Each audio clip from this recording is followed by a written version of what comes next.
another video on the channel today. We're back on GT Sport and we're back with the FIA round 7 of the manufacturers pre-season championship. This is our qualifying lap. I decided to do obviously an out lap straight in the pits, put a fresh set of tyres on, and obviously do not refuel. It's the best way to do it. If it enabled 2 possible laps doing it this way, because if I would have basically gone round for like 2 laps, did an out lap and then another lap and pitted, it would have only given me time to do 1 more lap. So I decided to do it this way just to give myself a safety blanket. This was my first lap after obviously putting the fresh tyres on and then doing the out lap. And you can see there, everything's going reasonably well at this point. I was really hooking up the corners reasonably well, and I was really happy, to be honest, with how this lap was going, considering we only did, I wanted to get on and practice this car, but obviously with uploading videos I just didn't have time again, and obviously going on doing the daily races to try and get more footage. I ended up getting on, I think, an hour before the race, managed to get my time down to a 2:07.5, although there was a lot more potential in that. I felt like I definitely could get a 2:07 flat with this car. It felt really nice here, so I managed to do like an hour's practice, and I decided to do it all in the free practice session, just so that I got used to the bollards on the chicanes and getting as close to them as I could and getting the consistency in them. I chose that way instead of doing it in an online session with tyre wear and that, because it's similar to what I did at the Nürburgring GP. It can catch you out, obviously, because you're not used to the weight of the car and the tyre wear kicking in, but I just thought it'd be a safer way to do it with the bollards that could catch you out if you hit one of them. As you can see there, we go through that sector purple, and the lap was going really well. You can see there, coming into the braking zone, I braked pretty much on the marks, pretty much perfect. Luckily the guy in front's too far ahead to really get him away. We obviously not picking up a slipstream, got on the power really early, sticking all the way to the right hand side, and you can see there we're going to go over the line on 2 minutes 8.528, I think it's, or 520. A nice lap, and I was really happy with that, but there was more potential. You can see the lap wasn't really pushing 100%, but unfortunately on the next lap I went to carry on pushing, I made an error. It felt like it was going to be a better lap as well, so I think I could have got the lap down to a very late 2:07, maybe an early 2:08, something like that, but luckily for us it put us P1 still, and I was really happy with that. This was a lobby full of, every single person was an A+ driver in this lobby, so it was a very high rated driver. You're going to see a fair few big names. Callum Jones in P2 managed to put the Mustang on P2, a very good qualifying from him. You can see there Ascaro, Sky Pilkim, another very good driver. There's a lot of reasonably good drivers in this race, as you can see going through the field. A lot of Dodge Vipers at the front of the field, which was quite worrying for myself, obviously with that Mustang and Dodge Vipers behind me. The Ferrari not obviously the best car in a straight line for speed, so got a lot of fast drivers behind me in fast cars there. Jonas 74, another fast driver, and just look how close the field was. We're going down to P8 now, and he is only not even 2 tenths behind my qualifying lap. You've got Oscar Indy Food there in P9, not even 3 tenths behind in P9. This is just how close it was, still in 2 minutes 8 in P10, and this shows you the quality of the field. Oscar Legner down in P11 and still in the 2 minutes 8. It was a really close field. Then there was a little bit of a gap to P12 by Fab. I was surprised Fab wasn't further up the field. I thought he would have done a better qualifying than what he did. He's a very good driver, and you can see a lot of very high rated drivers in this race, so obviously I was really happy to get the car on pole position in this race. You know, this is a high scoring round, so to get pole position, it meant there was a good chance of getting some good points in this race, and I was really confident with the Ferrari for the race pace. The only corner that I really had an issue with was probably the 130R at the end of the lap. It was a little bit tricky to take if I wanted to take it flat out, but I'd started to practice just lifting a bit before the race, just to try and do it a little bit more consistent, and hopefully that was going to help me out in the race. So we're starting on P1, and this is looking like a great race. I decided to keep my brake balance constantly on 2. I decided to not change it because I thought I just wanted to concentrate on the driving and not having to change that all the time, and 2 felt like a reasonably good balance between taking the fast corners. You can see there, straight into fuel mixer 6 just for a very brief second, just to get any fuel saving I can, because I have got to go really aggressive at the start. You can see straight away we're going through the TV replay cameras. We've got Callum Jones there behind us in that extremely fast Mustang. I go defensive straight away. Just look at the speed difference straight into turn 1, and we've got them Dodge Vipers, and I think it's also a Lexus RCF behind us, so a lot of fast cars. So straight away I wanted to try and just go aggressive and see if we can break this slipstream. You can see they're going through the corners. These corners were fairly good corners for the Ferrari. It felt really stable, a lot of grip. It did understeer a little bit, but you were able to get on the power so easily with this Ferrari, and I really do enjoy driving this GR4, the Group 4 Ferrari. It really suits my driving style of being able to put on the foot on the floor really early and get on the power early. As you can see, coming out that really fast corner, a really tricky corner again, to try and do it flat out. I tended to give it a lift in the race. You can see there now P2 behind us, going into the second part of this right hand corner, and he misses his braking point very slightly and give me a nudge into the corner. Luckily I managed to hold on to that. However, he got a 10-second penalty, and that gave me a 1-second penalty. However, I wasn't really too annoyed, because 1-second penalty can normally be lost fairly easily. Just got to, sometimes it goes to the pit stop if you're lucky, and so other times it won't. However, it was a scary moment. I did think that when it happened, I felt the car just suddenly accelerate and started pushing towards the wall. Luckily I managed to just lift off and brake a little bit with trail braking, and it just kept it online, so I was lucky to get away with that. Unfortunately for Callum, he got a 10-second penalty. Whether it was harsh enough, I'm not too sure, because it was dangerous. It could have wiped me out, but again, nothing actually happened. I stayed in the race. He didn't really come to any harm. So 10 seconds is a little bit harsh, I think, but maybe in a way it could have wiped me out. So it's kind of one of them that's up in the air. I'm not too sure about that. As you can see, putting a lot of pressure on at the end of the straight because of that speed in that Mustang. This is where I was really going to be struggling with the Ferrari in terms of straight line speed. But coming out the corners like the chicanes, you can see I build a little bit of a gap, because I felt really confident getting on the power in this Ferrari. So we're going to ride on board now. You can see that 1-second penalty that we got off of the little tap that we got through that corner, and you can see the delta decreasing as we come into the end of the straight, as he's picking our slipstream up and really going. You can see I decided to just go aggressive. The thing I needed to do was, there was no point me fuel saving, because I couldn't compete with fuel saving with the cars behind with short shifting. It's just not worth it for myself, because this Ferrari, if they're short shifting behind me, they're going to get the slipstream and just breeze past me if I'm trying to short shift. So what I'm doing is I'm just going aggressive. You can see I've got that one fuel mixture on. I think Callum was also going quite aggressive. He'd probably seen what I was doing. I wanted to break that slipstream, so I was driving fairly aggressively, but obviously trying not to make any mistakes. Going through, coming up to these really fast right hand corners, you can see again, getting as close as I dared to that barrier on the right hand side. You can see I really started getting the hang of that, and this corner was really strong in the Ferrari. You're able to get through the corner and put the power down. You can see again we've managed to pick up a bit of a gap, as he seemed to make a little error there. You can see it visually now. We're getting close to breaking that slipstream, which is really good for myself. I need to get out of that slipstream so I can really start getting on with my race pace and not worrying about the car behind. You can see I'm really pushing at this point. I can sense that I've got a chance in this race, and if I can get a win in this race, it's going to be an amazing result.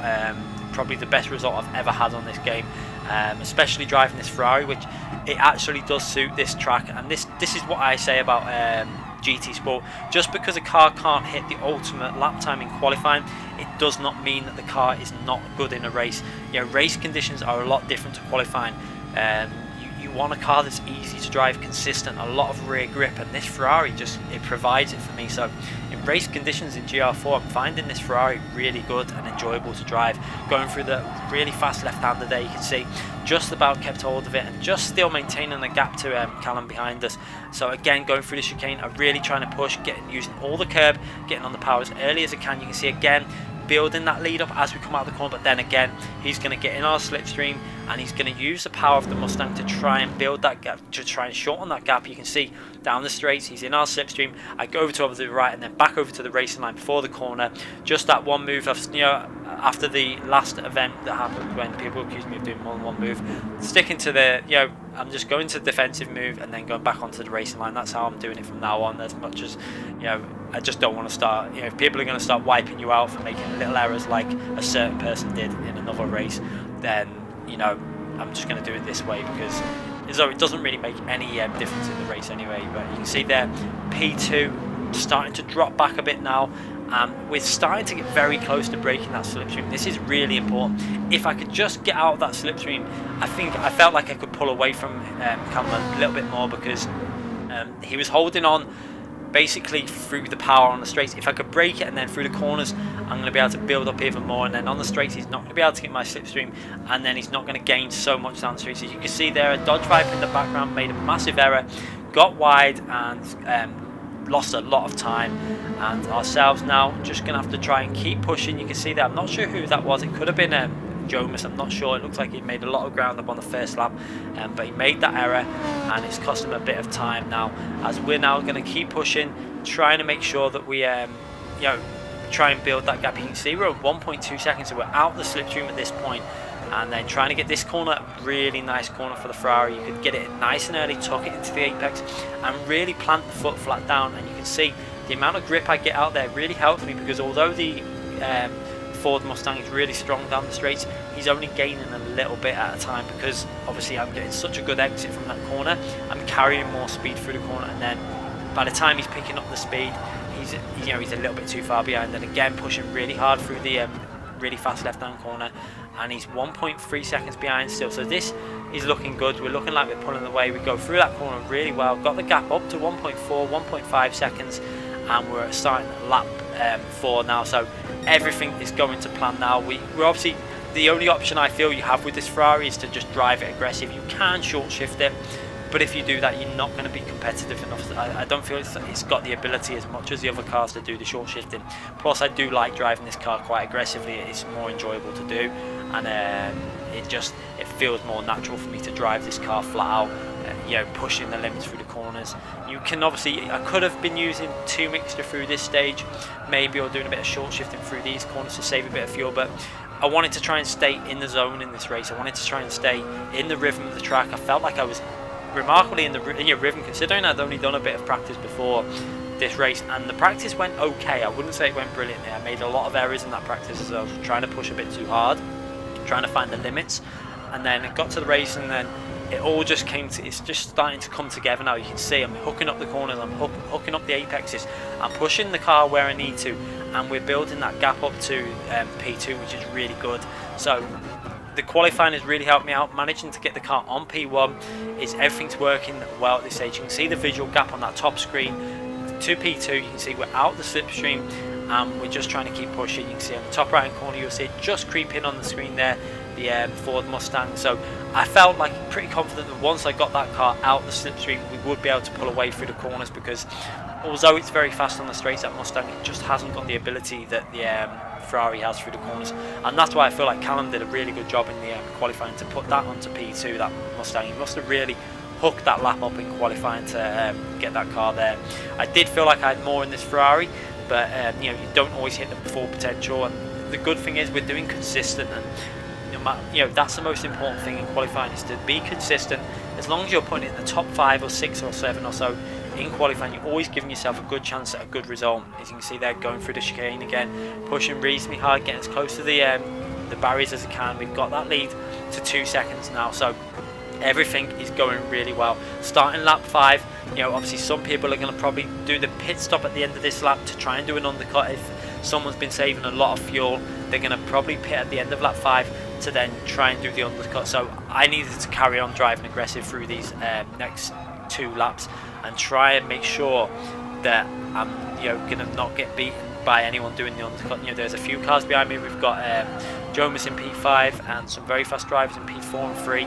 So if any of them, especially in the Lexus, or drivers in the Lexus or the Dodge Viper, the cars that can really save fuel really well. So I had to really make sure that I stayed on it at this stage. You can see building that lap, the gap up to P2 to 2.3 seconds now. So constantly pushing, trying to push myself through these corners and not making errors was harder than it looked, I must say. At this stage I wasn't really feeling that nervous. I was fairly comfortable. I felt like I was in control of the car. Everything was going okay. Didn't feel like there was any issues. So I felt okay. I wasn't really nervous, and I could see the gap building. So I was thinking, this is going well, this race so far. As long as I get that gap to over 3 seconds, even if Callum has been doing some fuel saving, it's not really going to pay off for him in the pit stop phase. So I thought if I just keep pushing, I decided with the tyre wear on this Ferrari, there was no real point me pitting on lap 5. I might as well take advantage of the lower fuel for the lap 6 that I'd have and just keep pushing, because we're on lap 5 now and I really couldn't tell if there was any tyre wear on this car. It felt perfectly fine.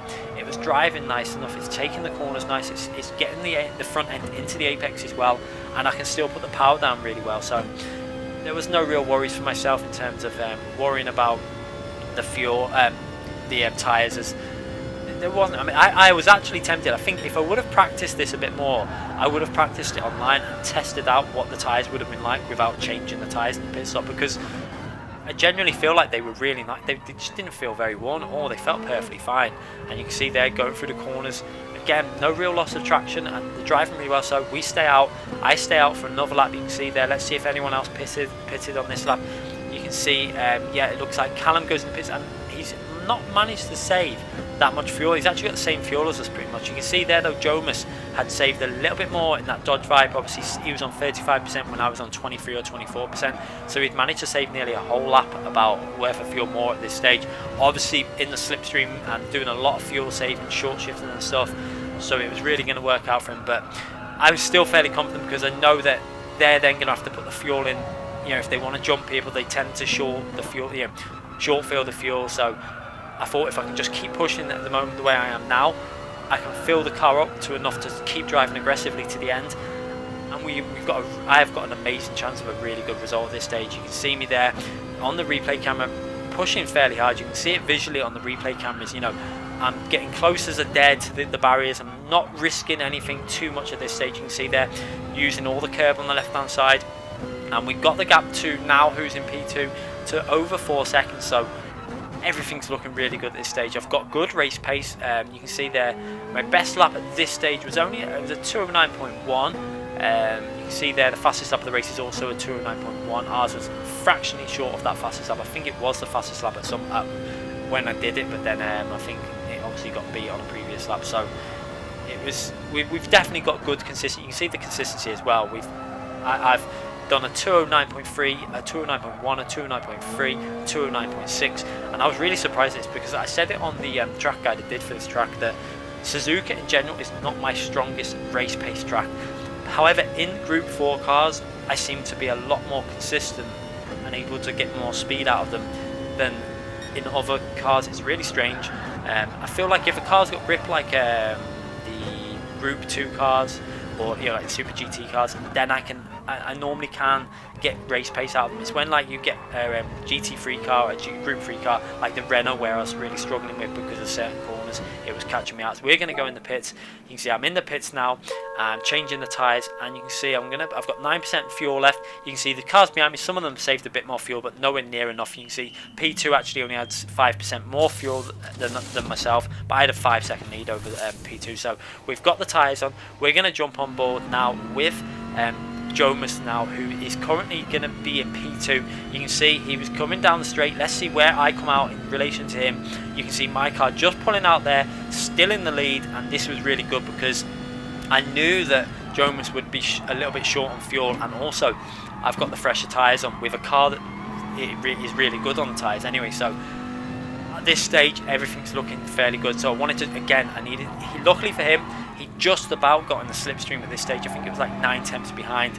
So unfortunately for me, you can see there, it's 1 second, 9 tenths behind. So he just crept into the slipstream. So I felt like he was pushing quite hard at this stage to try and get in the slipstream. And I was obviously pushing really hard to try and get him out of the slipstream. So it was again a case of doing what I had to do in the first stint, where I've got to try and push hard and break that slipstream. Luckily for myself, I think that I had a feeling at this point that he was going to be a little bit short on the fuel. I felt like coming to the last few laps he was going to have to do fuel saving. There'd be no other option for himself other than to do the fuel saving, and then I could just pull away because I'm not going to have to. I've got no worries with fuel saving. I actually stopped my fuel slightly short of the diamond again, because normally if you go to the diamond you'll end up with like 5.3 laps of fuel left. So I did it short, and I ended up coming out of the pits pretty much dead on 5 laps. So I had the perfect amount of fuel to just go flat out now to the finishing line, because I'd been driving it really aggressively from pretty much the lights out. So there was no worries of it running out of fuel. If I've got the amount that it says I've got is 4 laps as I go over the line, then I know that that's going to be fine all the way to the end. As you can see, moving over to the left hand side of the track, trying to break the slipstream slightly, and then creeping back over to the right hand side to take the normal racing line. So again, just making sure that we're not doing double movements or nothing like that. We're keeping it all within the rules of the FIA, etc. And going into the chicane, braking in between the 150 and the 100, down into second gear, attack this curb, trying to keep it smooth, and then trying to get on the power really early. You can see coming out of there, we actually nearly breaking the slipstream. However, he's going to start picking up the slipstream again with that Dodge Viper. It's so fast down the straights. He's able to, the speed that has over the Ferrari, you can visually see it on the Delta. If you have a look on that top corner, you can see it slowly coming down. I'm not sure if he was having to do any fuel saving at all on any of the straights. I did notice at some points on the straights he seemed to be losing, so whether he was saving some of his fuel on the straights, trying to do it in the slipstream, and then going a little bit more aggressively in the corners, I'm not too sure. I don't really know. I know the Dodge Viper is probably one of the strongest cars in the Group 4 cars, so to try and defend against this car was going to be hard work if he had the fuel. But that was a question here. It's all down to if he's got the fuel. As you can see going through this corner. Taking this corner was a tricky one as well. If you slightly mess that corner up, it could really catch you out. Luckily for ourselves there, got it pretty much perfect, and we're just over 1 second ahead still. So just about keeping him out of the slipstream, so he's not going to be getting the full advantage, down the straights to really close in on ourselves. You can see we got it up to 1.1 second, and that was pretty much the key distance that you need someone behind to make sure that they don't gain too much on your slipstream. This corner was very good for the Ferrari. I was able to get a nice tight entry and then really got on the power. Also, the Dodge Viper seemed very strong for that corner. When I went back and watched the race on Jones's camera, you can see through that corner he was able to just lift and then power through the corner. It was really strange. He just seemed to just be able to just carry so much speed around the corner.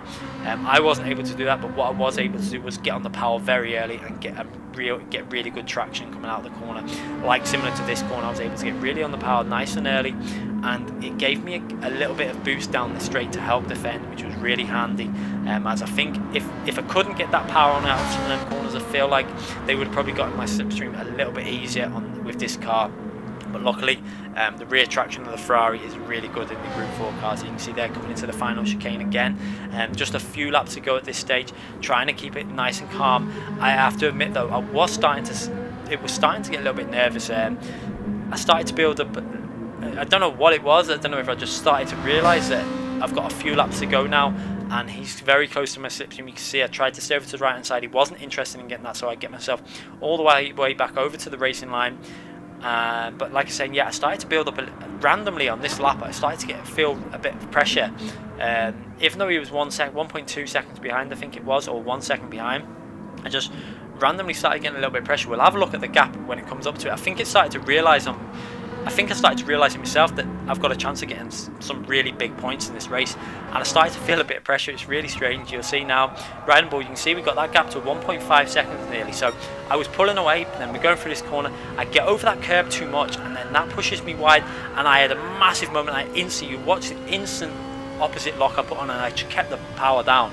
And luckily for me, this car has really good rear grip if you put the power down. So you're going to see now, I was really lucky to get away with that. I just about saved it. You can see going through this corner, what I did, I turned in too early and got the left-hand tyre on the curb. That created understeer that pushed me out wide onto the grass, and luckily I saved it. And you can actually see I didn't even lose that much time. You can see they're down to about 8 tenths behind, but it's put him in my slipstream, which put a little bit more pressure on me again, because he's now within 8 tenths of me, 7 tenths of me. So I lost about 7 tenths, 8 tenths in that one incident, which was a little bit frustrating, and he's now in my slipstream, so I've got to go and again try and break that slipstream, because I've still got that 1 second penalty. So this was putting added pressure on me at this stage, because if I don't break that 1 second, I'm not going to get the win in this race. So I had to really start pushing again now at this stage and driving as aggressively as I dared. After that mistake as well, it's not the easiest thing to do when you've just had a wake-up call there. I started to feel the pressure randomly in it, and I just made a mistake. It was a really strange one. I don't normally feel pressure like that, but I think because I knew that the points were going to be a big points in this race with the whole lobby full of A+ drivers, it did start getting to me a bit of pressure, and I made that one error. But luckily, the Ferrari obviously being very good with rear traction, and the reactions I gave, just got away with it. So you can see again running wide, but luckily again, see what I did there, I pushed the car. As soon as I ran wide, I stopped myself getting a penalty. You can see there, no penalty added. It's because I'd worked out in the practice session, if you do that and you get the car back over onto the track before the end of the curb, it avoids you getting the penalty. So that's why you saw me panically get the car back over as you can get, and you can see the pressure is starting to get to me. And I really started, I pretty much had at this point now, with Joe Mercer being very close to myself, realised I needed to start cooling down and just settle back into a rhythm and start getting these lap times sorted. As you can see there, 2:10.1, nearly 1.5 seconds off my best lap, which pretty much should have been that lap. You know, lap 9 should have been a very strong lap. It should have been pretty much matching lap 8, and I've lost about a second and a half on that one lap. So a little bit disappointing in that lap. It was it broke an otherwise perfect run up to this point. Every lap had pretty much been, spot on. You can see all 1 minute, 2 minutes 9s. We pitted, perfect in lap, perfect out lap.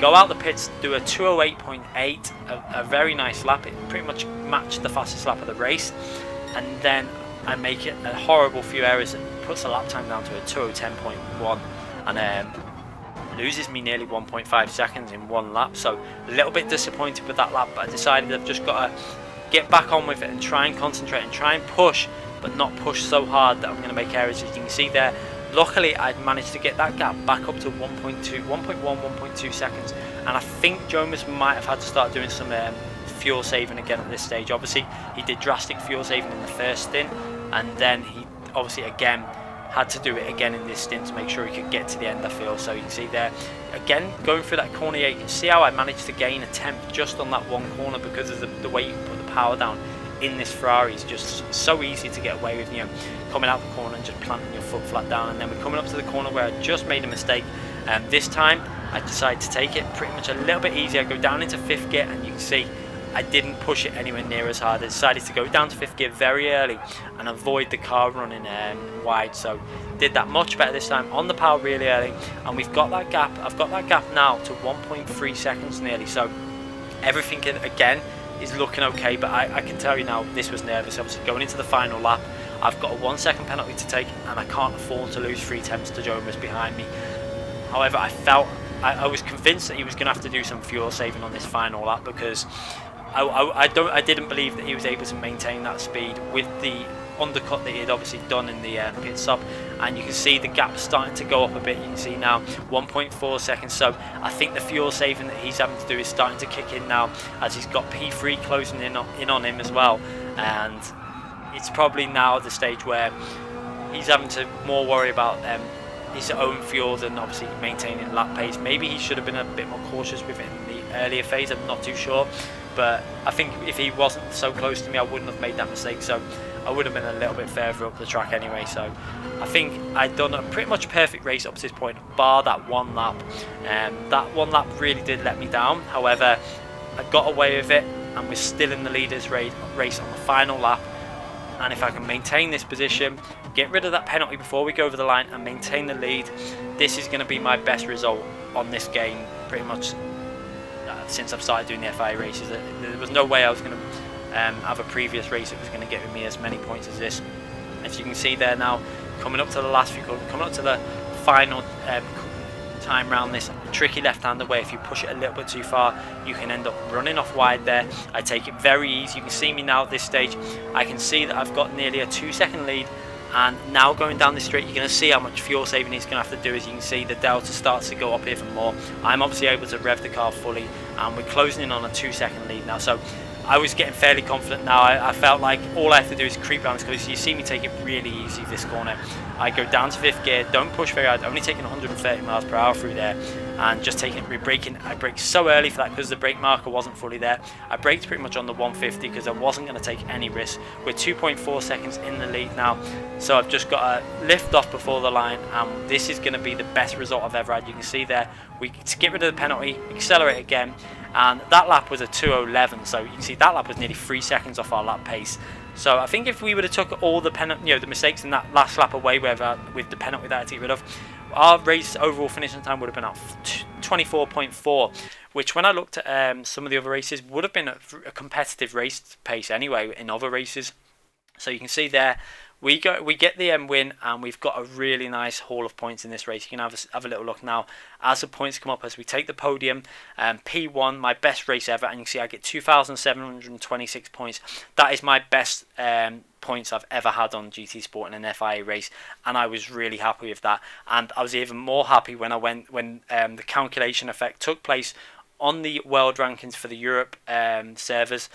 And you're going to see now where I place now in the world. You can see I'm in P1 after 7 rounds.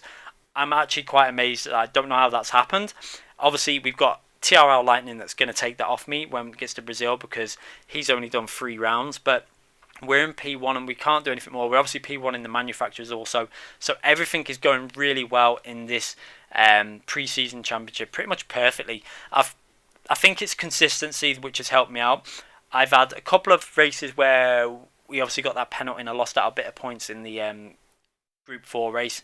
However, overall, the consistency's been great, and I think that's where some of the other drivers have been falling on. I've seen, like, some people have been picking up like 900 points, 1,400 points, then 2,900 and stuff. And it's been a season of pretty much maintaining consistency, and I feel like I've done a good job in that. And being P1 on this game is great. It shows again that I'm definitely getting improvements in my speed and my consistency. So I hope you enjoyed that video. I know I absolutely bricked it when the rear end went on that corner, but luckily I managed to save it, and I was lucky to save that and then get away with the mistake again on the end of that lap, but still come away with the win. And in P1 in the championship is amazing. If I can get a reasonable result in Brazil, I'm not too sure it's going to be possible in the Ferrari. That is going to be a tricky car to drive there once the tyre wear kicks in. So I'll have to see how that goes there. But if I can manage some sort of good points haul, to get a top 3 in this pre-season would be amazing. Even to get top 5 or 10, I'd be really happy with. So everything's going well so far, and I look forward to that race on Saturday. Obviously, that will be uploaded also to the channel. Anyway, everyone, I hope you enjoyed that. Make sure you give this video a thumbs up if you did. Hit that subscription button if you haven't already subscribed. I upload videos on GT Sport every single day. And make sure you click that notification button so you do not miss any of them videos. I upload daily races, and every single FIA race I do, I upload. So make sure you check them out in the future. Thanks again for watching, everyone.